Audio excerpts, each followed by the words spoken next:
Bem, são vários assuntos polêmicos. Agora eu vou conversar com o senador Alessandro Vieira, do Cidadania.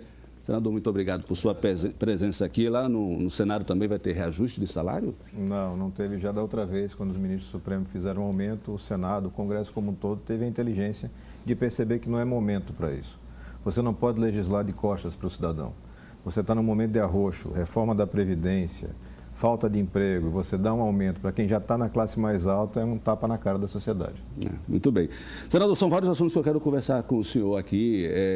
Entre eles, tem a questão da CCJ, da PEC lá, de segunda instância, mas eu quero começar por um assunto bem local aqui, que é Tribunal de Contas. O senhor entrou com ação na Justiça com relação à volta do conselheiro Flávio Conceição ao tribunal? Isso, a gente já vinha discutindo essa questão e é uma forma de atuar. Se a gente encontra um problema, a gente busca apresentar a solução para esse problema, no caso, que o Judiciário volte a apreciar a absoluta falta de condições técnicas para a ocupação do cargo. Não tenho nada contra a figura, a pessoa, mal conheço. Mas sei da quantidade de processos que ele responde e isso é incompatível com a figura do fiscalizador de contas. Mas quando a Justiça anulou as gravações, isso o torna uma pessoa sem processo? Bom, primeiro que aquele não era o único processo, ele tem vários outros processos. E segundo que naquele caso você teve a anulação parcial de provas, o que gerou a chamada insuficiência de provas. Você não nega o fato, então a corrupção aconteceu. Você não nega a autoria, potencialmente, mas você diz não tenho provas suficientes, não posso dar andamento na esfera criminal. Isso não tem nada a ver com a situação administrativa de dentro do Tribunal de Contas, muito menos para criar um espaço esdrúxulo onde você tem um conselheiro a mais.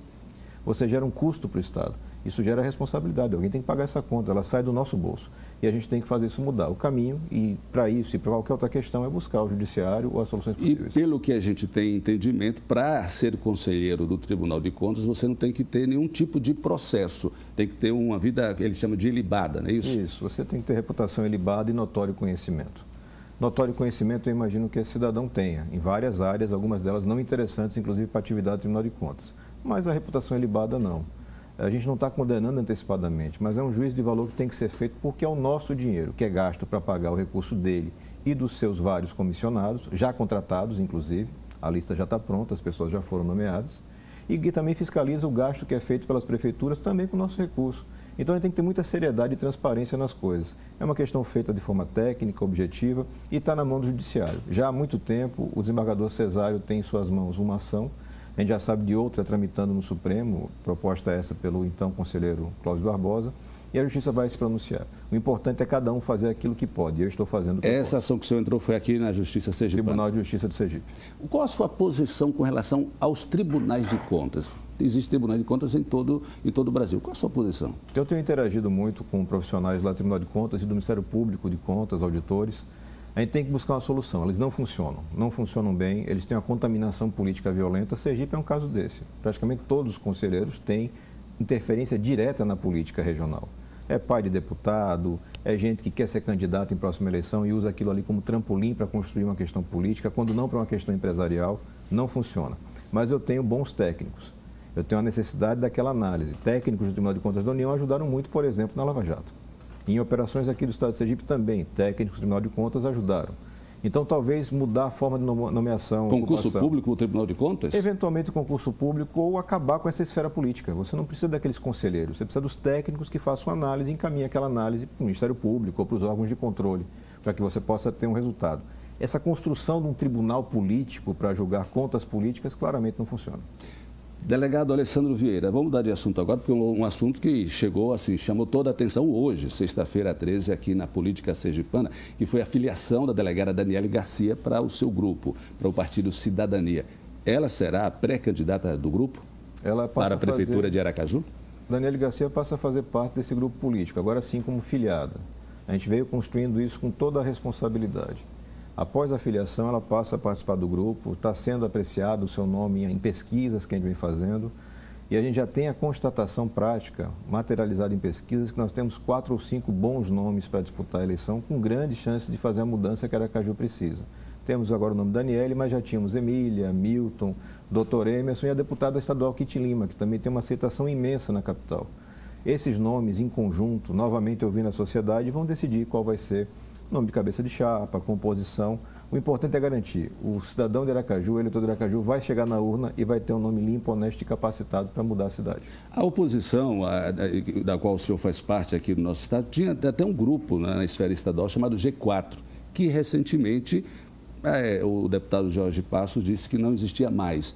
E por quê? O que aconteceu exatamente, senador? Você tem uma divergência na forma de atuação. A gente não trabalha com fake news, a gente não trabalha com crítica vazia, a gente não trabalha no quanto pior, melhor.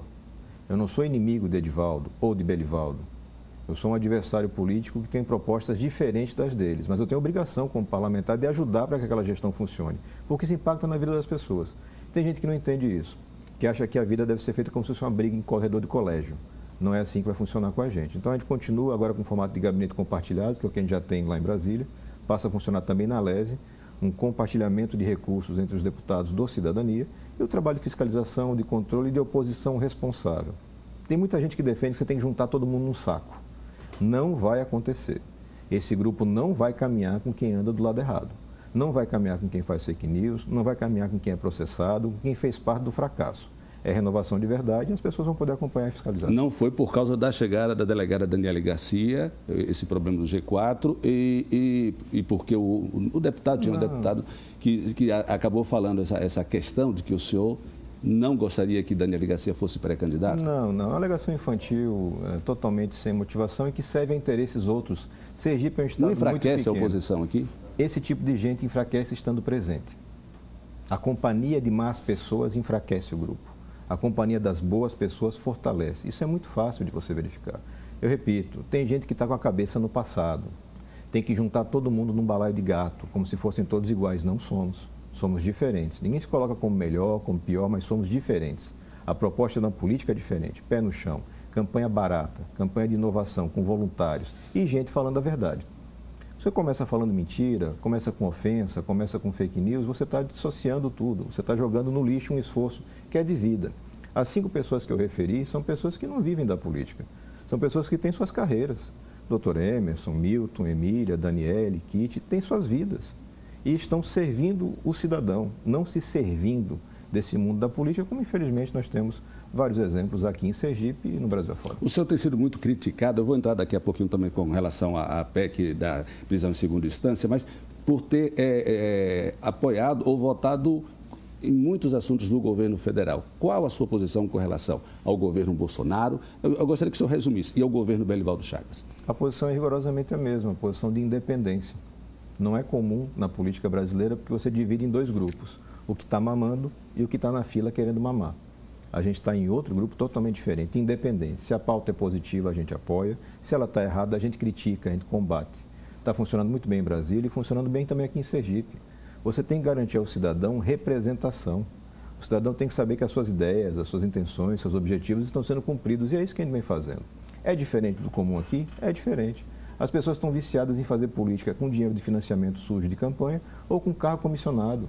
A nossa linha está totalmente fora disso. Vai ser campanha com o pé no chão, conversando com as pessoas, prestando contas do que a gente está fazendo. E aí você vai ter um mandato que é barato, que traz recursos para Sergipe, que executa aquilo que a gente fez como compromisso na campanha e que representa o cidadão. Resgatar a autoestima do sergipano. Sobre essa disputa, rapidamente, senador, sobre liberação de verbas para Sergipe. Agora mesmo teve liberação para verbas da BR-101 aqui norte, uma BR que eu cobro bastante há muitos anos, não é de agora não, e que tenho acompanhado o trabalho do DENIT e do Ministério da Infraestrutura. O senhor teve essa liberação recente, foi por meio do senhor? Foi uma atuação conjunta da bancada. A proposta foi minha, foi feita no voo entre Maceió e Aracaju. Mas a gente sempre tenta compartilhar isso com toda a bancada, porque você fortalece o Estado do Sergipe. A gente tem que tirar um pouco esse personalismo. A gente vê como infantilidade essa tentativa. Muitas vezes acho que é um esforço da assessoria para valorizar o que não tem tanto valor, colocar como sendo pai da criança de tudo que acontece. A gente já viu no passado, na eleição passada tinha um deputado que dizia que era dono de todas as verbas federais para Sergipe. E não é assim. Você tem uma bancada, são 11 parlamentares. É claro que os senadores têm mais força, porque são 3 senadores para cada estado.